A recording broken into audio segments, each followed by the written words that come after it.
And welcome back to LinkedIn Logs. I'm your host, Chad White.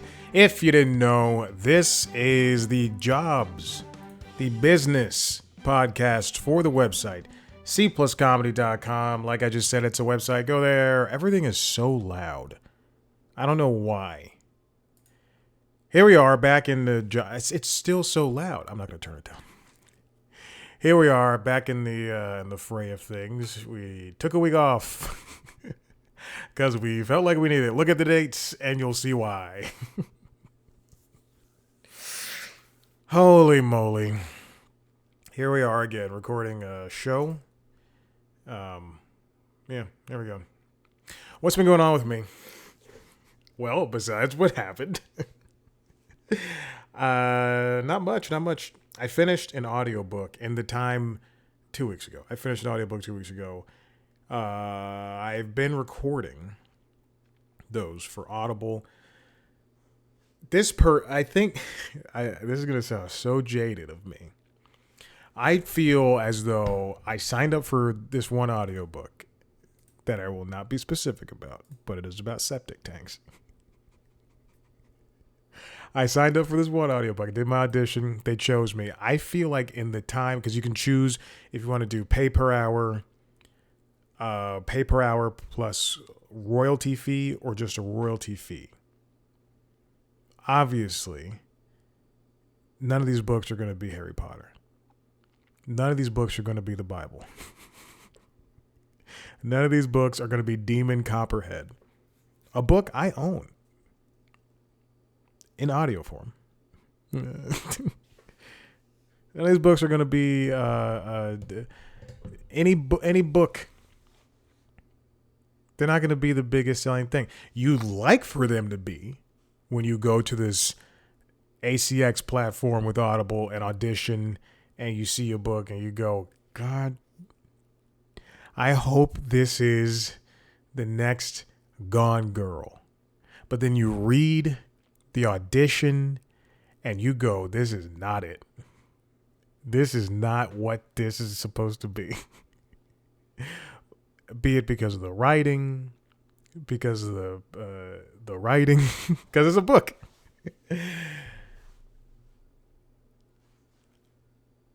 Anyway, I usually choose the pay per hour option. I always choose the pay per hour option. I'm even looking at the platform right now. I have so many filters that it is truly, I'm only asking for certain genres. Which is, I'm looking at all the genres. It's all the genres. It's basically almost all the genres. I'm looking for certain genres. Gender neutral, voice, gender, male. So male or gender neutral. Just whatever they want. And I also have my project budgets up between $50 to $400. Because let's just be real. I'm not going to get any of the $500 to $1,000 ones. Project budgets. There's no point in even auditioning for those. I'm not gonna waste time. I want to get my feet wet with these smaller ones, and then hopefully they go, or hopefully someone is looking at my profile, or they see this on my resume or whatever, and they go, "This is the person. I gotta hear that voice," and they want to charge me, or they're like, "How much $1,000 per hour? Let's do it." So anyway, and when I say these are $50 per hour, $400 per hour, whatever, it is per finished hour. So it's the hours that ACX assumes it'll take you to read 100,000 words. So I'm going to click on a random book because it says budget 50 to 100 or $50 to $100 PFH. Project length 3 to 5 hours. The word count is 32,000. So they estimate 3.5 hours. So whatever you all land on between the 50 and 100. I assume you can negotiate. I've never gotten a good enough book to where I can negotiate. Which is fine. I've only done a handful.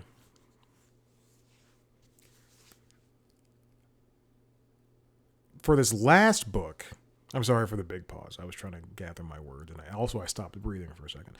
For this last book, I'd gotten it maybe because I finished it like 3 or 4 weeks ago, but I'd gotten it like a month before that.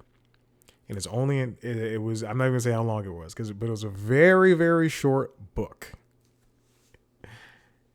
And when I auditioned for it, it clearly said the budget was, I believe 50 to 100 payment per hour or whatever.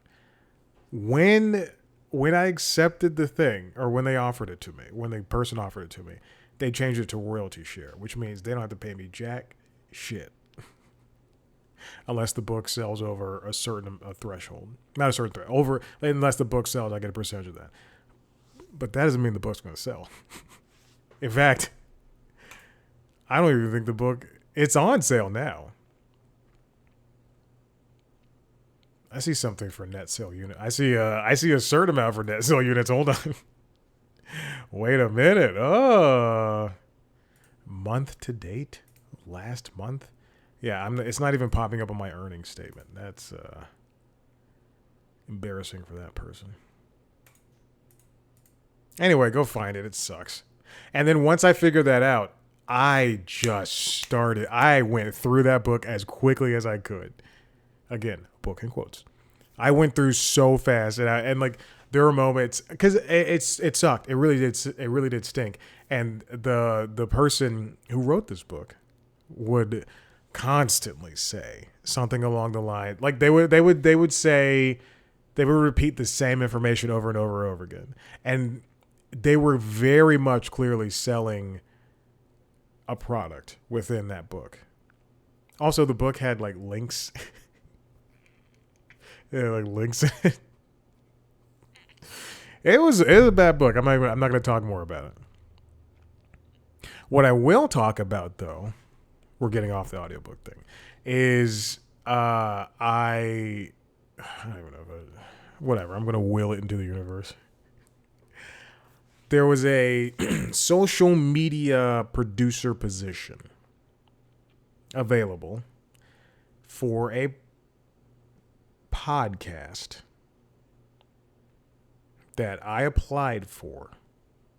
A friend is connected to somebody, is connected to somebody else.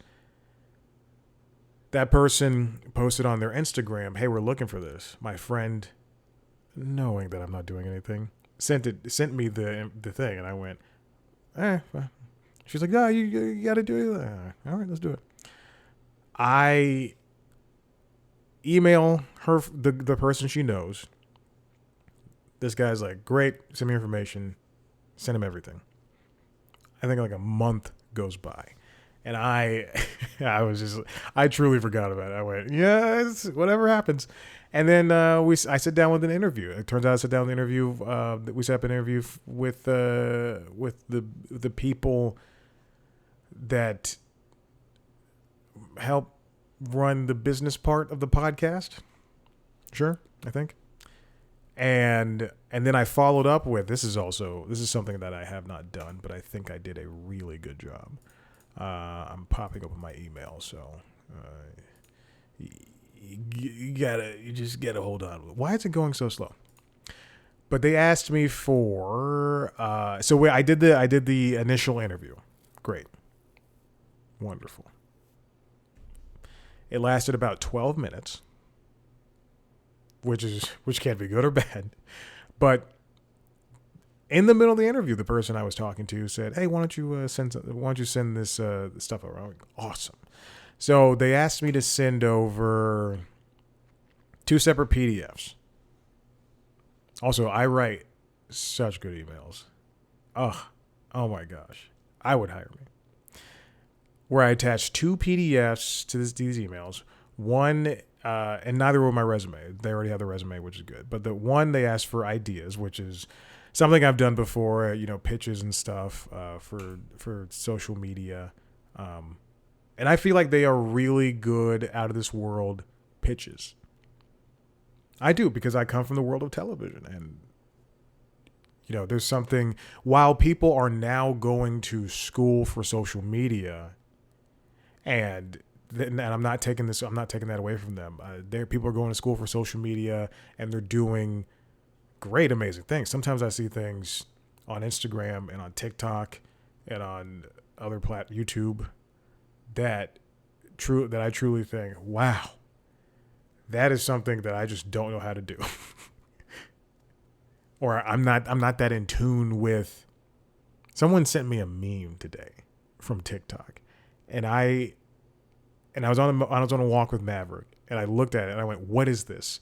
What? And it was a video. It was a minute-long video of like some cartoon characters who were standing in for Jake Paul and Mike Tyson because their fight is on Friday, and they were like, and the person said, "Oh, this is Jake Paul, Mike Tyson." I'm like, no. I mean, I guess I got that, but why?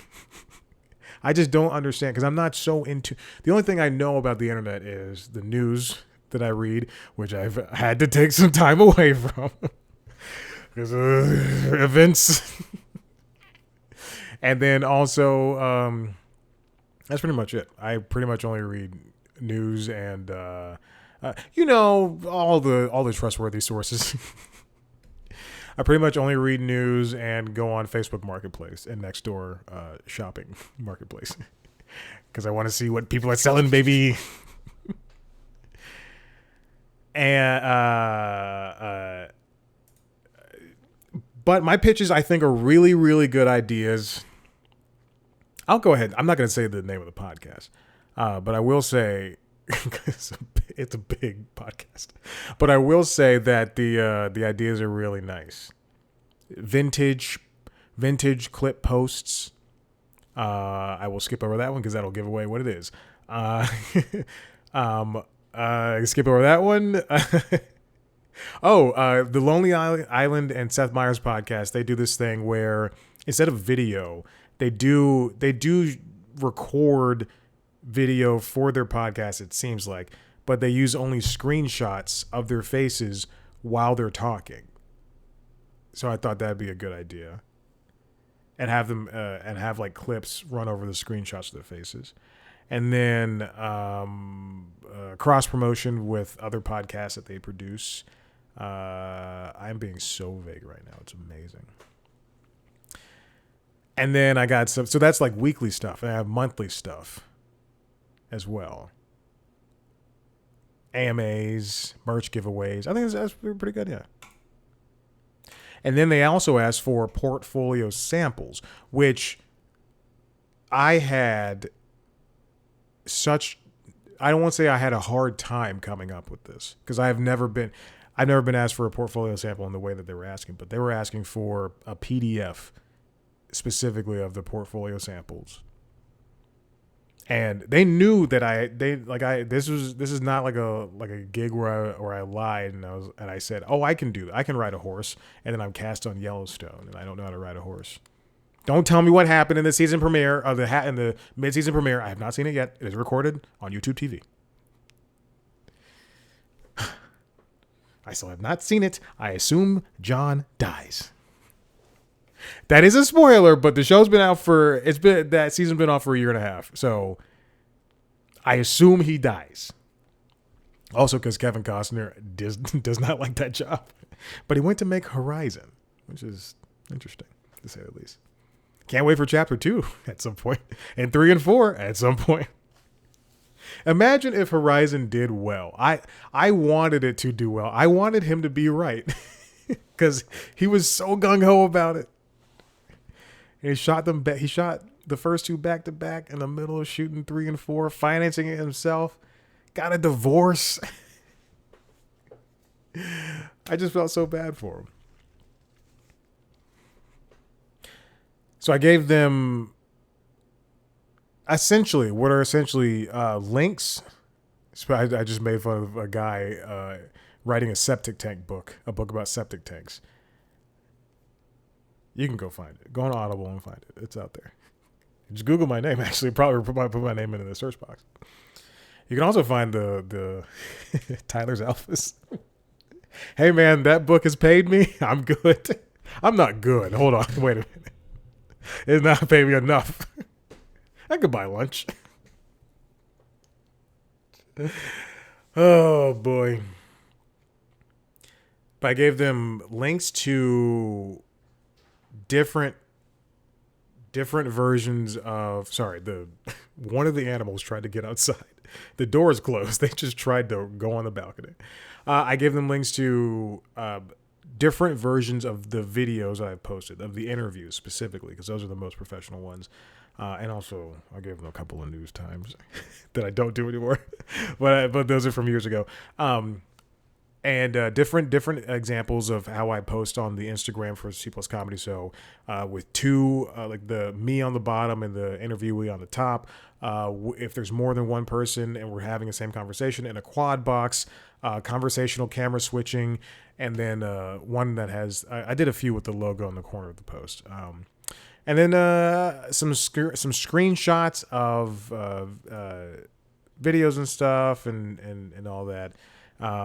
And then more examples where I like explain with the screenshots in detail what the words are saying. You know, forget the video, forget the post. It's what the words are saying. So social posting, and the idea that, you know, you see like the I put out like two pictures. One picture, it has like a complete post with detailed caption, proper SEO. You know, like Jim Smith. I'm going to say Jane Smith. There you go. I'm not a sexist. I'm a feminist. Jane Smith is promoting her new special on Amazon coming out this Friday. In this conversation, we talk about XYZ. And then a second post, which is that will be posted, you know, later in the week, maybe a couple weeks down the line, maybe a couple of months, where it's like full interview with Jane Smith available on youtube.com/cpluscomedy or cpluscomedy.com, stuff like that. So I sent that to them, and also I don't know why I sent them this, but like numbers from YouTube Studio, from the YouTube channel for C Plus Comedy. I don't know why I sent them that. I think this is to show like, hey, this is how sometimes my SEO game is really good. Where they're in their words digesting. So hopefully I hear back and it's good, because that'd be a great position to have. And it'd be nice to have full-time work again. I'll tell you that much. Now let's move on to this last thing. This comes from there's something that was a pre-election story. I'm not going to do it. I'm deleting it because this is going to make me sad. This next one comes from the New York Times. The New York Times tech workers go on strike. The Times Tech Guild represents more than 600 software developers and others who run the back-end systems behind the Times' digital operation. That also includes the games. So if you're playing New York Times games right now, you are scabbing so hard. In fact, one guy created a guild-sponsored version of the Corrections. It's Connections, excuse me. Connections. You can find it at connections.swell.com. And it's free to play, and a lot of it is guild-based or strike-based. The two sides, the New York Times and the Times Tech Guild, negotiated until late one Sunday, but then they obviously couldn't reach a consensus, and then boom, they just started striking. The sticking points in the recent days were whether the this also comes from Katie Robertson at New York Times. Got to give people their due. The sticking points in recent days were whether the workers could get a, quote, just cause provision in their contract, which means they can be terminated only for misconduct or other such reason, pay increases and pay equity, and return to office policies. Times management said in an email to workers last Sunday, 2 Sundays ago, that it had offered a 2.5% annual wage increase, a minimum 5% pay increase for promotions, and a $1,000 ratification bonus. It also said the company would maintain its current in-office work requirements of 2 days a week through June, while allowing employees to work fully remote for 3 weeks per year. That's so dumb. I understand that a lot of CNN, a lot of NBC, a lot of Weather Channel, a lot of New York Times positions do require a little bit of collaboration, but since in 2020 and 2021, for the most part, people were completely at home and nothing really slowed down. And I'll even say that in television, nothing really slowed down. I'm somebody who was going in the office every single day. I had never missed a day of work. Uh, I only called out sick. Well, not sick. I only called out once or twice because I just didn't want to drive to Buckhead, even though it was a cool 15 minutes. No one was on the road. Ooh, baby. But even still, the idea to have to force somebody to come to work when they could easily do their job at home is you're the New York Times. And when Apple says come in, it makes me think, well, maybe they, and I'm not agreeing with Apple, but like, I think maybe, maybe it's, they have to come in because something has to happen. But it's better to give people the flexibility. Don't force people to come in because that's only going to make the job tougher. Like everything has changed now. 2020 changed so much of the world. There's no reason that we need to continue following the norm, especially when we've adapted in such ways that we don't have to live in the past, as it seems. So the guild's unit chair, Katie Zhang, said they left them with no choice but to demonstrate the power of their labor on the picket line, and there you go. They went on striking. The Guild said it was asking readers to honor its digital picket line by not playing Times Games products such as Wordle and not using the cooking app. Oh, dang it. I thought I was doing so well. You know what? I was like, I'm not going to play the games. I'm going to play this Connections archive. I only played it once. Or this new connection, this version of the Striking Connections. And then they asked not to use a cooking app. Stinks. I'm going to use a cooking app. I pay so much for New York Times.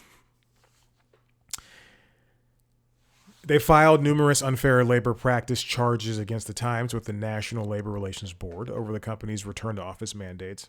Okay. And its attempt to interrogate members about their intentions to strike. There we go. Hannah Yang, the company's chief growth and customer officer, and Jason Sobel, its chief technology officer, said in an email to tech workers on Sunday night that management had a strong offer on the table. It seems to me that a lot like how Warner Brothers and Disney and Netflix and the rest of those production companies, studios were strong-manning. They were throwing their weight around when it came to the final negotiation moments for the writers and the SAG strike. And I don't know if the New York Times is in the exact position to do the same thing. You know, after laying off so many people, after buying The Athletic and then killing their entire sports section. I don't know if this is something that they can lean back on, and charging now for archives of podcasts.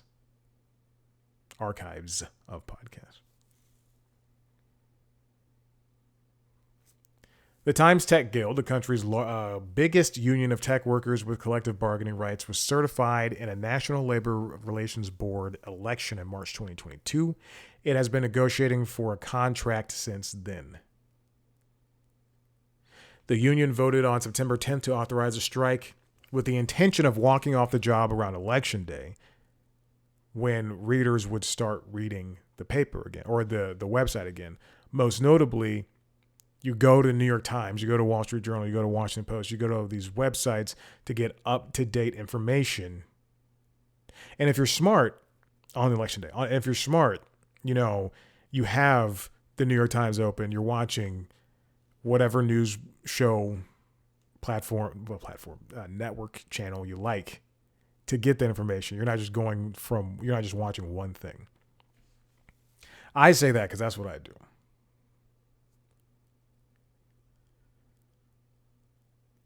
And, everything ended up fine. If anything, I was checking New York Times. I will say that. I was checking New York Times that night because I was out of the house and I was at a birthday party and none of those people gave a shit what was happening.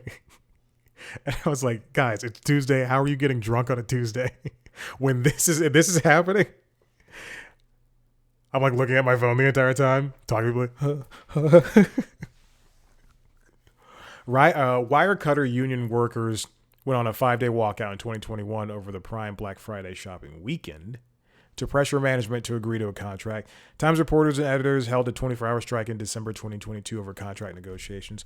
These strikes are only going to get more and more. Like, we're going to see and hear about them more and more because things have to change.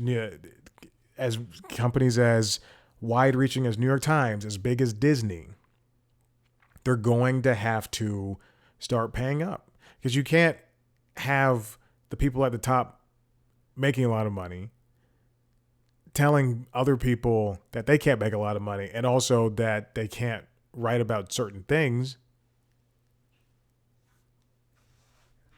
They have to do their jobs well. And they're a part of the union. So anyway, listen, if you like what you heard here, head to the website, cpluscomedy.com, where you can see me talk to famous people sometimes. We got a couple of interviews tomorrow and next week. So that'll be happening at some point. Those will be coming at some point, rather. If you want to see a video version of this show, go to youtube.com/cpluscomedy. We see video versions of the other podcasts, the Constitutionalist Podcast, which is the entertainment business news podcast, and Late Night Lately, the late night show. Subscribe to those shows wherever you get your podcasts. Follow us on TikTok, Instagram, and Facebook at cpluscomedy. There's other platforms. We might be there. I'm not supporting them. Me at Chad Black White. Thank you so much. Bye.